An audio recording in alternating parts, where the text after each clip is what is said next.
ఎన్నికలకు ఇంకా చాలా సమయం ఉంది. కానీ ఆశ్చర్యకరంగా ఇప్పుడే ఏకంగా ఆంధ్రప్రదేశ్ ప్రభుత్వం వైపు నుంచే, తెలుగుదేశం పార్టీ వైపు నుంచే ఐవీఆర్ఎస్ కాల్స్ రకరకాలుగా వస్తూ ఉన్నాయి. ఆ కాల్స్‌లో వచ్చే ఆప్షన్స్‌ను చూస్తూ ఉంటే ఇంట్రెస్టింగ్ అనిపిస్తుంది. అసలు దీని వెనక ఏం జరుగుతుందా? ఎందుకు ఈ ఐవీఆర్ఎస్ కాల్స్ ఈ ఈ ఈ ఫ్రేమ్‌లో ఎందుకొస్తున్నాయి అని చెప్పి. కాల్స్ ఏంటి? ఇప్పటికిప్పుడు ఎన్నికలు జరిగితే మీరు ఎమ్మెల్యేకి ఓటేస్తారా? మీ ఎమ్మెల్యేకి కొన్నిసార్లు ఎమ్మెల్యే పేరు కూడా చెబుతూ ఉన్నారు. ఓటేస్తారా? లేదు ఇప్పటికిప్పుడు ఎన్నికలు జరిగితే మీరు కూటమికి ఓటేస్తారా? లేదా వైసీపీకి ఓటేస్తారా? కూటమికి ఓటేస్తారా?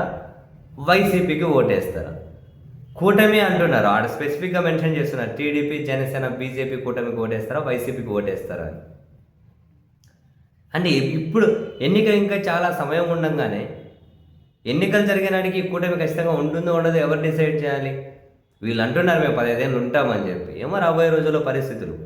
అని కూటమికి ఇస్తారా, వైసీపీకి ఇస్తారా అని ఐవీఆర్ఎస్ కాల్స్‌ను పంపించడం ద్వారా మరి కూటమిగా కలిసి ఉండే వైసీపీని ఎంతవరకు ఎదుర్కోగలుగుతాం? 2024లో ఫలితాన్ని ఇచ్చింది. నెక్స్ట్ ఇప్పుడు రాబోయే ఎన్నికల ఫలితాన్ని ఇస్తుందా, ఇవ్వదా? అంటే టెస్ట్ చేసుకుంటూ ఉన్నారా? కూటమిగా ఉంటే బెటరా, లేకపోతే కూటమిగా విడిపోతే బెటరా? ఇట్లాంటి టెస్టింగ్స్ ఏమైనా జరుగుతూ ఉన్నాయా? అందుకే ఈ ఐవీఆర్ఎస్ కాల్సా? ఒకవేళ టీడీపీ చేయించుకుంటే టీడీపీకి ఇస్తారా, వైసీపీకి ఇస్తారా, జనసేనకి ఇస్తారా అనాలి. జనసేన వాళ్ళు చేసుకుంటే వాళ్ళ పార్టీ ఇండివిజువల్గా అడగాలి. కానీ ఇక్కడ కూటమికి ఇస్తారా, వైసీపీకి వేస్తారా అని చెప్పి అడగడం వెనక ఏం దాగి ఉంది? కారణం ఏంటి?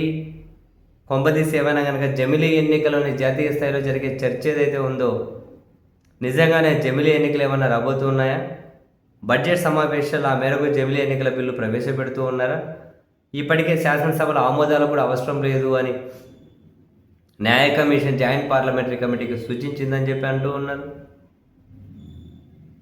కానీ ఈ ఈ స్వరూపమే అర్థం కావట్లేదు.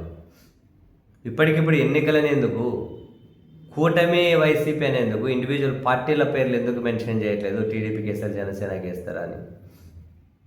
ఇప్పుడు ఎందుకు అని ఫస్ట్ ఏమో మరి చూడాలి ఏం జరగబోతుంది.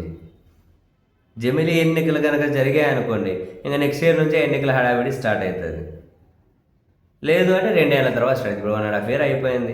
ఎంత లేదన్నా 4వ సంవత్సరం అడుగు 3.5 సంవత్సరాలు దాటుకుంటే ఇంక ఎన్నికల హడావిడి కనిపిస్తుంది. జంపు జనాలు, పార్టీలు మారడం ఇట్లాంటివన్నీ కనిపిస్తూ ఉంటాయి. ఆలోపే ఏమైనా చక్కబెట్టుకోవాల్సినవి ఏమైనా ఉన్నాయా అనిపిస్తుంది ఐవీఆర్ఎస్ సర్వేలు చూస్తూ ఉంటే.